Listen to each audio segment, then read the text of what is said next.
내란숙의 윤석열이 마지막까지 1시간짜리 대국민 헛소리로 국민을 우롱했습니다. 처음부터 끝까지 대통령다움이나 진실이라고는 눈꼽만큼도 찾을 수 없는 새빨간 거짓말만 난무한 최후 진술이었습니다. 사과와 반성 없는 남 탓, 야당 탓만 늘어놓고 색깔론만 난무한 무책임의 끝판왕이었습니다. 헌법을 파괴한 자 헌법으로 심판해야 합니다.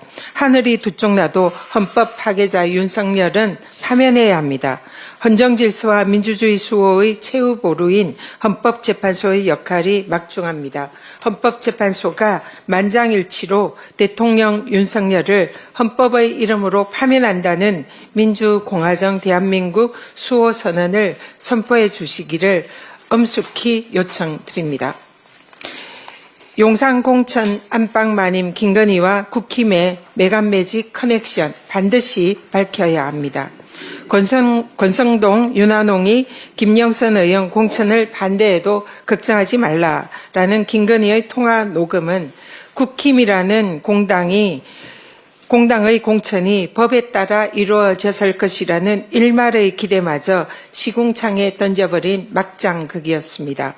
공천마님 김건희 치마폭에 숨어서 뒷거래로 얼룩진 국민의힘은 정당이 아닌 공천 브로커 집단이라 불러야 마땅합니다.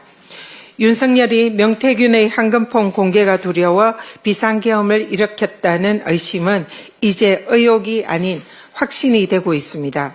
김건희의 마수가 어디까지 뻗쳤는지, 정말 황금폰이 계엄의 방아쇠였는지 철저한 특검 수사를 통해서 명태균 게이트의 실체를 규명해야 합니다. 명태균의 집단 감염된 국민의힘에 대해서 국민들께서 거부권을 행사해 주십시오. 명태균에 연루되지 않은 국민의힘 의원들은 당당하게 특검을 수용하십시오. 국민의힘 내부에 퍼지고 있는 치명적인 명태균 감염을 차단할 백신은 오직 명태균 특검법밖에 없습니다. 한동훈 국민의힘 대표가 이재명 대표가 행정부를 장악하면 사법부 유죄 판결을 막으려고 계엄을 할 수 있다라는 터무니없는 망상적인 궤변을 늘어놓았습니다. 그렇다면 한동훈 전 대표 주장은 윤석열의 계엄 목적은 윤석열과 김건희의 명태균 게이트 수사를 막아서 사법부 유죄 판결을 회피하려는 것이었다라고 주장하는 것과 다름이 없습니다. 한동훈 대표의 주장과 달리 대통령은 재직 중에는 형사상 재판이 중단이 됩니다. 혹시나 한동훈의 망상적인 궤변으로 오해가 있을까봐 철저히 법률과 헌법의 규정 중심으로 설명을 좀 드리겠습니다. PPT 좀 봐주십시오. 대통령은 내란 또는 외환의 죄를 범한 경우에는 재직 중에 형사상 소추를 받지 않는다. 헌법 제84조 대통령의 불소추 특권이 규정되어 있습니다. 그러면 여기서 소추의 정의가 무엇인가 이것이 궁금해집니다. 형사소송법 규정에 따르면 이 소추의 정의가 있습니다.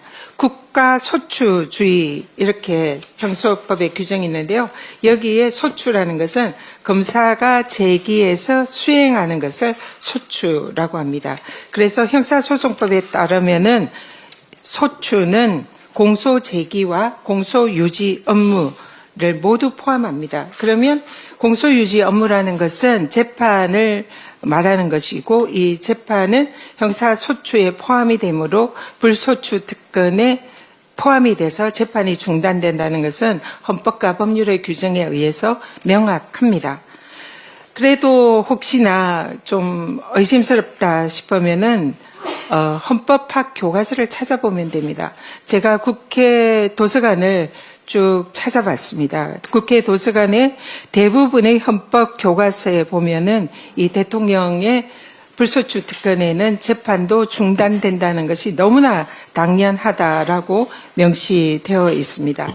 먼저 이 대통령을 파면하려면은 아시다시피 국회에는 헌법에 의한 파면 절차, 즉 탄핵 절차에 의하지 않고는 파면할 수가 없습니다. 그만큼 대통령의 업무는 매우 중대하기 때문에 국회에서의 탄핵소추와 헌법재판소의 탄핵 의결 이 두 절차에 의해서만 파면이 가능하다라는 것이 헌법에 규정이 되어 있습니다. 그래서 헌법에 이러한 아주 엄중한 대통령의 파면 절차는 당연히 불소추 특권에 포함이 되기 때문에 헌법교과서인 헌법강의 제가 이름은 생략하겠습니다. 페이지 867조에 보면 헌법교과서에는 대통령은 소추를 받지 않으므로 소추를 전제로 하는 형사재판도 할 수 없다. 또 소추를 전제로 하는 체포나 구속도 할 수 없다라고 명확히 적시되어 있습니다. 또 다른 헌법교과서를 살펴보겠습니다. 이 교과서 1256페이지에 보면 헌법 84조 대통령의 불소추 특권은 범죄 수사, 공소 제기, 형사 재판권의 행사 등을 모두 포함한다. 이러한 이유는 대통령이라는 그런 특권의 목적은 개인의 보호가 아니라 대통령직의 기능 보장과 국가의 권위 유지에 있기 때문에 대통령의 경우에는 임의로 이러한 형사상의 특권을 포기할 수 없다라고 명시되어 있습니다. 이외에도 대부분의 헌법학 교과서에는 대통령의 불소추 특권은 기소뿐만 아니라 재판도 당연히 포함이 되고 체포나 구속도 할 수 없다라고 규정이 되어 있습니다. 그런데 왜 윤석열은 지금 구속이 되어 있을까요? 그것은 바로 예외 규정 때문입니다. 헌법에는 불소추 특권의 예외는 내란과 외환죄의 경우에는 예외다. 이렇게 규정이 되어 있는데요. 윤석열 대통령은 그 어려운 그 대통령의 불소추 특권을 뚫고 내란죄를 범했기 때문에 지금 헌법재판소에서 파면 절차를 기다리고 있는 것입니다. 한동훈 전 대표는 형법만 공부하지 마시고 헌법 공부도 좀 하시기를 조언드립니다. 윤석열의 개헌과 내란에서 우리가 배워야 할 반면교사는 헌법 수호는 대통령의 기본적인 자질이다라는 것을 말씀드립니다. 이상입니다.